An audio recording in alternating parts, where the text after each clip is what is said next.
is Hidden Killers with Tony Brueski. Here now, Tony Brueski. There's a lot of things in life that are not political, but people like to make political. This is not one of them. I'm going to say that right off the bat. This is not one of them, because when it comes to protecting innocent lives from predatory behavior and predators, that's not a Democrat thing. That's not a Republican thing. That's a common sense, I'm a decent human being sort of thing. I'm going to go with what track record works and what doesn't work.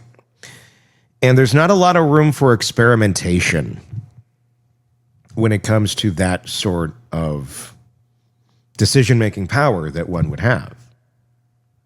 Because if you're experimenting and your experiment doesn't work well and then people end up dead because you let an offender out that already you had on video kidnapping another person, you're like, well, she's too afraid to come in. We're just going to let him go. It's not an oops moment, especially when you get a track record of it. Philadelphia, a city with more grit, more legacy, and more hope than most. But ask its residents right now, and you'll hear a lot of interesting things. What you hear isn't just what's going on, but what the hell happened? Because in the heart of that city, the office meant to protect, to prosecute, to deliver justice. Yes, the Larry Krasner office has reportedly or repeatedly failed the people it claims to serve. Reform is noble, but when reform becomes a license for abdication of responsibility, it stops being the story of progress and becomes a story of victims left behind.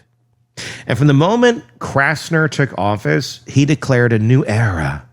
He would be the district attorney who changed the system from within. He fired dozens of prosecutors. He ended cash bail for many non-violent offenses. He promised to refocus on racial justice, on systematic inequality. He cast himself as something of a crusader. Fine. Good. But the job of the DA isn't just about crusading. It's about accountability. It's about putting criminals behind bars. It's about reassuring victims. It's about making a promise and actually keeping it.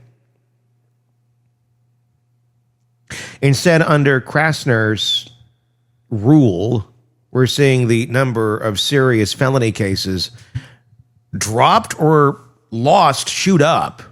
Arrests for illegal guns hit record highs. Conviction rates dropped. The victims multiplied. The message is clear. You commit violent crimes in Philadelphia, you have less to fear under the DA's office now than you did in 2017, which I find ironic because the moron just recently put out a tweet that says, I'm the DA and I'm going to keep Philadelphia safe. And I'm paraphrasing here. F around and find out. Well, a lot of people have effed around and found out, Larry, and they found out that you don't do shit, that you tend to let people that you have clear evidence of committing crimes, like the Kada Scott case, her murderer. You have that guy literally on camera kidnapping someone, and you're like, oh, you're free. Let's give you a second chance. And then later, oh, we could have done better. Coulda, shoulda, woulda. That ain't accountability. That's ignorance with a title. The epidemic of failure has a name. It has a pattern. And today, we're going to lay it bare. Because its name is Larry Krasner. This is my opinion. Krasner arrived on the scene in 2018, elected to the office of Philadelphia District Attorney. He ran on the message of reform, less incarceration, and end cash bail for nonviolent offenses, hold police misconduct accountable. He was the poster boy for progressive prosecutor. I mean, good PR, sure, for people who don't understand how criminals work. We'll take this road and this will be lovely. This will work out great. We're going to show the people who don't give a shit about other people just how much we care, because we're going to be gentle with them. How's that worked out in any jurisdiction ever? Here's the problem. The reform agenda, it's sound if you can deliver justice for the violent, if you keep the streets safe, if the system still protects the innocent, and if you don't, then reform becomes cover for chaos. Sounds lovely in paper, and look at the streets. What's going on? He said, we don't have a crime crisis. We have a bail reform matters. He said, bail reform matters more than heavy sentences. Does it? He said the old system was broken. And yeah, Philadelphia has had systematic problems forever. Corruption problems forever. And when he says the system is broken, it may be true, but there's a difference between saying the old system was broken and providing a new one that works and just saying a bunch of things. It's broken. Well, how are you going to fix this? Let's be lighter on the criminals. Huh? In Philadelphia, the proof isn't there. In fact, the proof points the opposite direction. By one analysis, his office has dropped or lost 26% more felony cases than his predecessor did. They dropped or lost 47% of all illegal firearms cases in his first 2 years, 42% higher than the previous administration. This is according to policedefense.org. And if you're a violent offender, those are the kind of odds you like. If you're a victim, those are the kind of odds that terrify you. It should terrify anyone, unless you're a violent offender. You like stats? Here they are. Arrests for illegal gun possession surged, and yet convictions plunged. In one major review, an arrest for illegal gun possession was less likely to end in a conviction than it had been in years. It's according to the Pennsylvania Capital Star. Meanwhile, homicide numbers rose. In 2020, Philadelphia recorded roughly 499 murders. In subsequent years, they've surpassed 500. Critics point to Krasner's policy changes, less aggressive use of bail, more plea deals, fewer aggressive prosecutions, and say there's a straight line from those policies to street death. Yeah. There might be. They're not abstractions. Each number is a life. Each drop in conviction rate is a decision. To prosecute less, to settle for less, to accept less. And for thousands of families, less means going without justice. Then legislation. The state legislature actually stepped in. They impeached Krasner in the Pennsylvania House for dereliction of duty, for failing to hold the violent accountable. The legislature passed laws shifting jurisdiction for certain crimes, mass transit crimes, out of his control because they concluded his office could no longer be trusted with them. We're sorry, you're not playing safely with the toys. We're going to have to take those away. When even your own system says you're failing that badly, you're past reform. You're in failure mode. Because the damage isn't just in spreadsheets, it's in bodies, in mothers crying, in neighbors and neighborhood corners, once safe, now counting the missing. Let's get specific. The case of Kada Scott, 23 years old, worked in an assisted living facility. She reported being harassed. She felt uneasy. She showed precaution, but then she vanished. Her body found behind an abandoned Philadelphia school. The accused, Keon King, well, Krasner handled that one well. Already charged earlier in the year with kidnapping and strangling another woman, a serious violent offender, the DA's office requested a nearly $1 million bail. That bail was set at $200,000. He posted it. The prior case was dropped when the victim did not testify. Dropped. Not, we have all this evidence here, we should continue to prosecute this. No. Dropped. Because the victim was too fearful to show up in court. Even though you have all the evidence. something that happens all too often when victims don't feel the system has their back. The DA's office did not appear to appeal the bail decision aggressively. They did not keep the man locked while they sorted the case. And she's dead. Krasner later called the bail decision incorrect. Could have done better. Probably could have done better, basically. Meaning, it means nothing when you're burying a daughter and buying a casket. That kind of ambiguity equals cold comfort. The failure to act became a death sentence. If you want proof of systematic failure, this is it. A repeat violent suspect, a bail decision left unchallenged, a woman dead, and the DA's office saying, oops! That's not reform, it's abdication. The firearms incident, violent repeat offenders, the Hassan Elliott case. Here's another one. Elliott was released by Krasner's office after a weapons charge. He was later involved in multiple serious crimes and killed Philadelphia Police Corporal James O'Connor.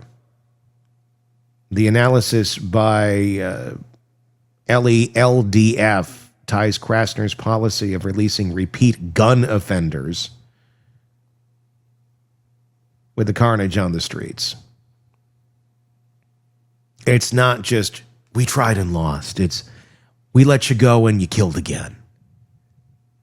That changes the narrative entirely. When your prosecutors don't feel supported, when your conviction rates drop, when your legislature says, we're taking away your jurisdiction, that's institutional failure. One critique, said Krasner, has failed to do what real leaders do, hold themselves accountable and adjust accordingly. When the leader of the DA's office says, we don't have a crisis of crime, we have homicide, while homicide numbers spike and the public knows otherwise, you've entered the zone of denial, not leadership.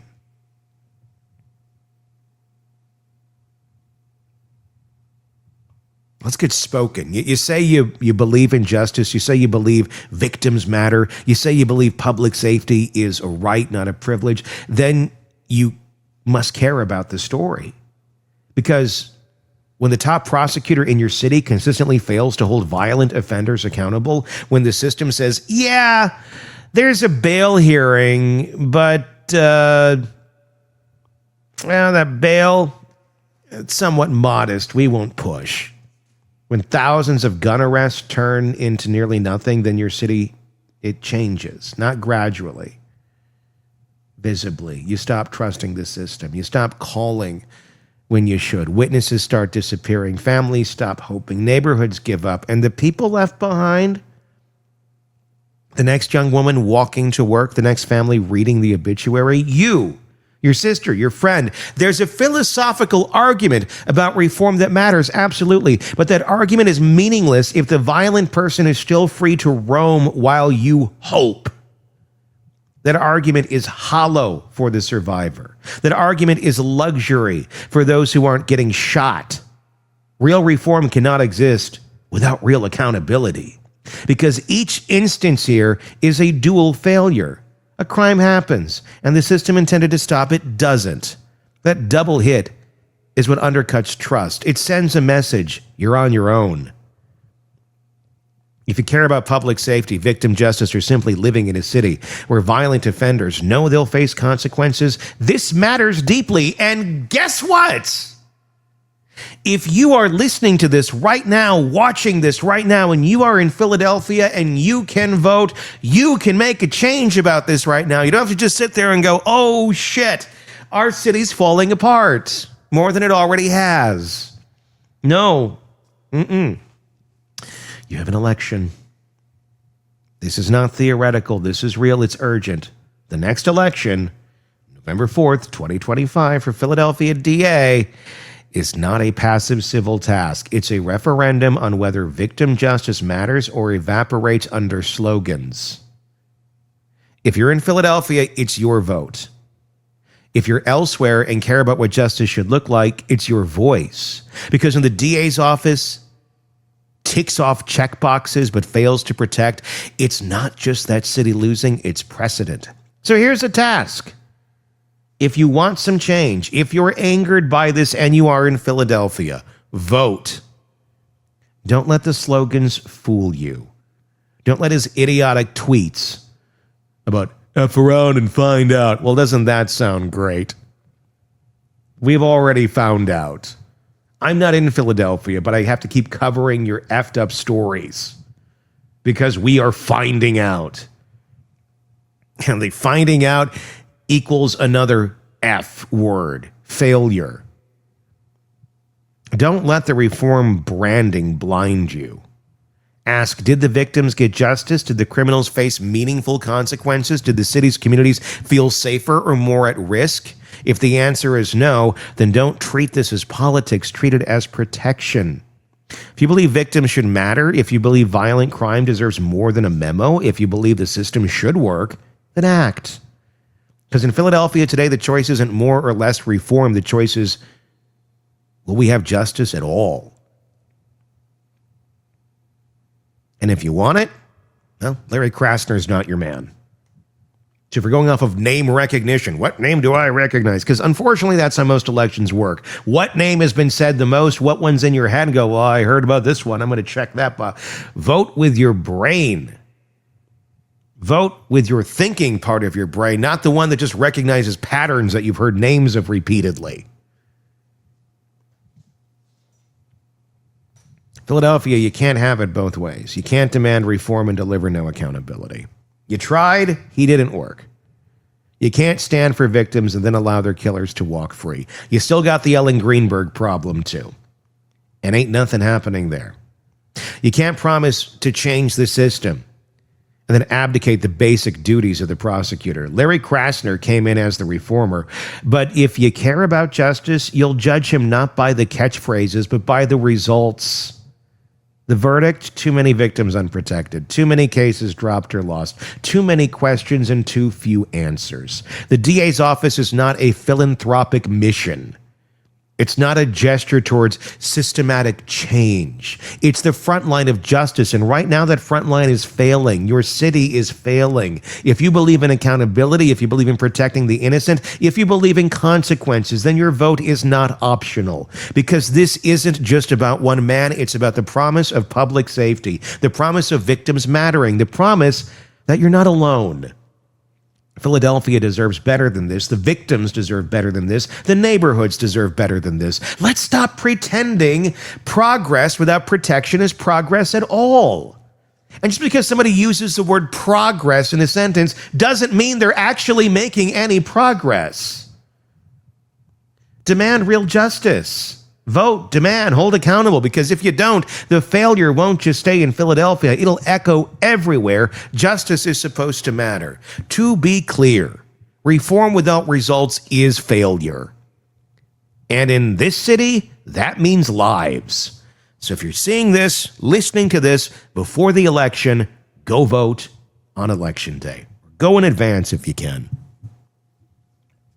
And don't check that Krasner box, because I'm sick of talking about this guy. I'm sick of seeing stories like this.